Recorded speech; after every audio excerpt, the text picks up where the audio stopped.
Assalamualaikum warahmatullahi wabarakatuh. Kami dari kelompok B1 akan menjelaskan tentang eklamsia pada ibu hamil dengan dosen pengampu Ibu Nidatul Khofiah. Berikut merupakan list anggota kelompok B1. Pembahasan yang pertama ada tinjauan kasus, yang kedua ada pengertian eklamsia, yang ketiga ada gejala eklamsia, yang keempat ada tanda klinis, yang kelima ada patofisiologi eklamsia, yang keenam ada diagnosa eklamsia, dan yang terakhir ada peran bidan. Tinjauan kasus. Seorang ibu hamil berusia 28 tahun, G2P1A0, hamil 36 minggu datang ke PMB diantar oleh keluarganya. Dengan tidak sadar, saat di rumah, Nyonya T mengalami kejang-kejang. Hasil pemeriksaan dilakukan oleh bidan, didapatkan TD 160/110 mmHg, nadi 100 kali per menit, pernafasan 16 kali per menit, DJJ irregular, PFU 3 jari di bawah PX, presentasi kepala, punggung kanan, dan edema pada wajah, tangan, dan kaki.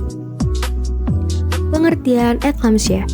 Eklamsia adalah kelainan pada kehamilan yang ditandai dengan peningkatan tekanan darah disertai dengan proteinuria positif dan kejang yang muncul setelah minggu ke-20 kehamilan. Suatu keadaan yang dimana terjadi serangan kejang tiba-tiba dan diikuti dengan penurunan kesadaran atau koma pada seorang wanita hamil, persalinan, atau masa nifas yang menunjukkan gejala preeklamsia sebelumnya. Tanda klinis eklamsia. Pertama, ada fase awal, aura atau infansi.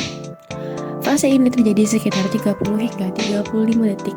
Adapun gejalanya yaitu mata terpaku dan terbuka, pandangan kosong, kelopak mata dan tangan bergetar, gelisah seperti kepala diputar ke kanan dan ke kiri. Lalu yang kedua ada fase tonik. Penurunan kesadaran kadang disertai jahitan dan terjadi sianotik. Kaki, dada, otot lengan, punggung kaku berlangsung selama 1 menit. Lalu yang ketiga ada fase klonik. Fase ini terjadi sekitar 1 hingga 2 menit setelah fase tonik. Otot mulai berkedut dan menyentak. Akhirnya terjadi kejang, lalu hematoma, lidah dapat tergigit dan pendarahan lidah.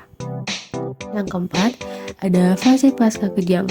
Setelah fase klonik selesai, juga keadaan tidur dalam, bernafas dalam, bertahap sadar kembali disertai dengan nyeri kepala 10 hingga 20 menit setelah kejang. Lalu yang terakhir ada stadium koma. Setelah fase kejang klonik berhenti, apabila jatuh dalam keadaan koma, penderita tidak sadar, berlangsung selama menit sampai berjam-jam. Dapat juga terjadi di antara kesadaran yang timbul serangan baru hingga akhirnya penderita tetap dalam keadaan koma. Patofisiologi eklamsia. 1. Disfungsi endotel. Faktor yang berkaitan dengan disfungsi endotel menunjukkan jumlah peningkatan sirkulasi sistematik wanita yang mengalami eklamsia. Adapun faktornya meliputi A. Hambatan perkembangan uterovaskular. Adanya perubahan uterovaskular pada wanita hamil dapat dipercaya jika perubahan tersebut disebabkan oleh interaksi antara fetus dan ibu, hingga terjadinya perubahan vaskular lokal dan sistematik.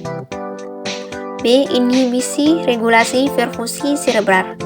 Pada penderita eklamsia ditemukan aliran darah cerebral yang abnormal diakibatkan hipertensi yang ekstrim.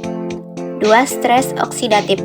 Bukti yang dipercaya memaparkan bahwa leptin mengalami peningkatan pada pembuluh darah seorang wanita dan menginduksi stres oksidatif.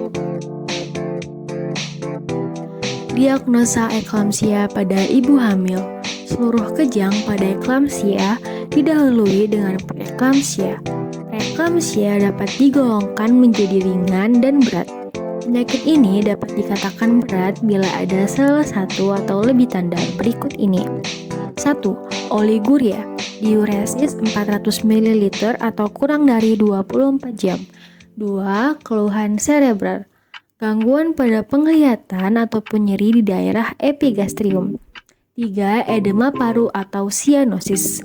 4. Tekanan sistolik 160 mmHg atau lebih, tekanan diastolik 110 mmHg atau lebih, proteinuria 5 gram atau lebih pada 24 jam, 3+ atau 4+ dalam pemeriksaan kualitatif. Peran bidan. 1. Pencegahan dan pemantauan awal. Bidan bertanggung jawab untuk memantau tekanan darah dan gejala lainnya selama kunjungan antenatal. Identifikasi faktor risiko eklamsia seperti riwayat tekanan darah tinggi, preeklamsia sebelumnya, atau kehamilan ganda. 2. Pendidikan dan konseling. Memberikan edukasi kepada ibu hamil tentang gejala-gejala eklamsia dan pentingnya pemantauan tekanan darah. Memberikan informasi mengenai pentingnya mengikuti jadwal kunjungan antenatal dan melakukan pemeriksaan yang dianjurkan. 3. Deteksi dini dan rujukan. Bidan harus mampu mengenali tanda-tanda awal eklamsia seperti tekanan darah tinggi, edema berat, dan proteinuria. Melakukan rujukan segera ke fasilitas kesehatan yang lebih tinggi jika ditemukan tanda-tanda eklamsia atau preeklamsia. 4. Manajemen pertama di tempat pelayanan kesehatan primer. Bidan harus memiliki keterampilan untuk memberikan pertolongan pertama, seperti pemberian obat antihipertensi ringan sesuai protokol yang ditentukan, memantau tanda-tanda vital ibu secara teratur. 5. Kerjasama dengan tim kesehatan.